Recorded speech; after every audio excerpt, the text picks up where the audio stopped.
प्रदूषण की real time information के लिए आज ही स्काईमेट AQI ऐप डाउनलोड करें और अपनों की सेहत का रखें ख्याल। नमस्कार, स्काईमेट वेदर में आपका स्वागत है। मैं हूं महेश पलावत। यह है देश भर का मौसम पूर्वानुमान।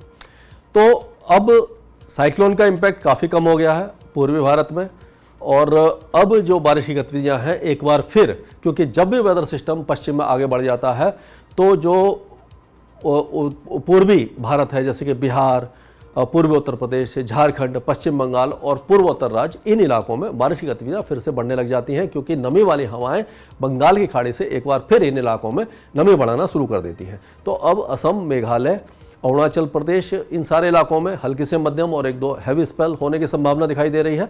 अब मणिपुर, मिजोरम और त्रिपुरा, इन इलाकों में हल्की से मध्यम बारिश रहेगी, हल्की बारिश रहेगी, एक दो मॉडरेट स्पेल हो सकता है। पश्चिम बंगाल में एक बार फिर बारिश जोर पकड़ेगी। हालांकि मूसलाधार बारिश नहीं होगी, लेकिन मौसम सुहावना हो जाएगा, और उसी तरह से बिहार, झारखंड और दक्षिण पूर्वी उत्तर प्रदेश में बारिश की गतिविधियों में थोड़ी सी वृद्धि हो सकती है।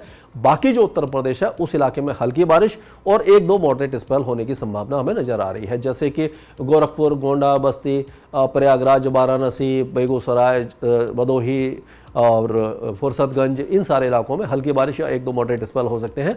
और जो पश्चिमी उत्तर प्रदेश है उस इलाके में पैची रेन, यानी कि बौछारें कहीं हुई कहीं नहीं हुई, इस तरह का वेदर रहेगा।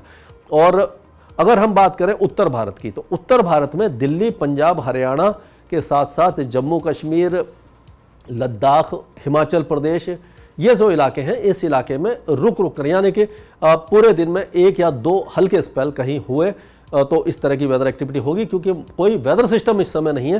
जो मानसून की तरफ है वो राजस्थान के ऊपर बनी हुई है, और लो प्रेशर एरिया महाराष्ट्र और गुजरात के आसपास बना हुआ है। तो इस जगह पर नमी वाली हवाएं तो आ रही हैं, लेकिन नमी बहुत ज़्यादा भरपूर नहीं है और काफ़ी ऊंचाई तक, यानी कि डेप्थ ऑफ जो ह्यूमिडिटी है वो बहुत ज़्यादा नहीं है। इसलिए जो बारिश होगी वो टुकड़ों में होगी, जहाँ जहाँ गरजने वाले बादल बनेंगे। तो उसका फोरकास्ट थोड़ा सा मुश्किल होता है कि किस इलाके में, यानी कि दिल्ली के ही किस इलाके में बारिश होगी, कहाँ नहीं होगी, ये कहना मुश्किल है। लेकिन ये है कि एक दो हल्का स्पेल कहीं ना कहीं होने की संभावना इस इलाके में नज़र आ रही है। हालांकि तापमान गिरेंगे नहीं, गर्मी बनी रहेगी, उमस भी थोड़ी सी बनी रहेगी, और ये अक्टूबर के पहले सप्ताह से जब पश्चिमी हवाएं चलना लग जाएंगी, जो शुष्क होंगी और नमी को कम करेंगी, तब जाकर के हम कह सकते हैं कि मानसून विड्रॉ होने लगेगा और मौसम में थोड़ा सा बदलाव आने लगेगा। सुबह शाम के जो है वो सर्दी थोड़ी सी बढ़ने लगेगी, यानी ठंडा होने लगेगा। अब बात करते हैं मध्य भारत की। तो मध्य भारत में आपने देखा कि छत्तीसगढ़, विदर्भ, इन इलाकों में भारी बारिश हुई थी, लेकिन अब बारिश की गतिविधियां इन इलाकों में कम होना शुरू हो जाएंगी। अब जो मध्य महाराष्ट्र है और कोकण एंड गोवा है, उत्तरी कोकण एंड गोवा, इस इलाके में भारी बारिश हो सकती है। लेकिन अगर हम बात करें बाकी इलाकों की, तो गुजरात में अगले 2 दिनों तक भारी बारिश रहेगी, और 30 तारीख को हो सकता है कि गुजरात के बाकी इलाकों में छुटपुट बारिश की गतिविधियां हो जाए। तो जो दक्षिणी पश्चिमी राजस्थान है, इस इलाके में भी बारिश की गतिविधियां छुटपुट हो सकती हैं। बहुत ज़्यादा हैवी रेन की संभावना नहीं है। पश्चिमी जिलों में भी बारिश काफ़ी कम रहेगी अगर राजस्थान की बात करें। लेकिन जो बाकी इलाके हैं, जैसे कि आपका मध्य महाराष्ट्र हो गया, उसके दक्षिणी जिले हो गए, कोकण एंड गोवा के दक्षिणी जिले हो गए, उस इलाके में हल्की से मध्यम बारिश ही रहेगी।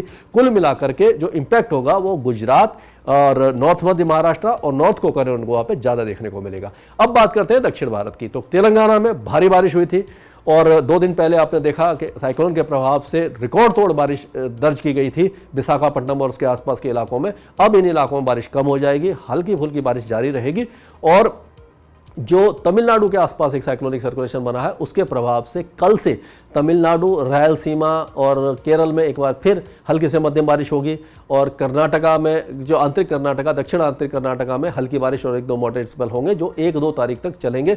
यानी कि मानसून थोड़ा बहुत सक्रिय एक बार फिर दक्षिण भारत में हो जाएगा, लेकिन मूसलाधार बारिश, लगातार जो झमाझम बारिश होती है, वैसा सीन दिखाई नहीं देने वाला है। और लक्षद्वीप में भारी बारिश हुई थी, उस इलाके में थोड़ी सी कम हो जाएगी, लेकिन लाइट और मॉडरेट शावर्स जारी रहेंगे।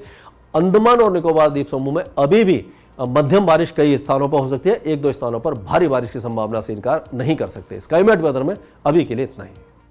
मौसम से जुड़ी जानकारी और लाइव मौसम खबरों के लिए हमारे YouTube चैनल को सब्सक्राइब करें और बेल आइकॉन दबाकर हर अपडेट पर रखें नजर।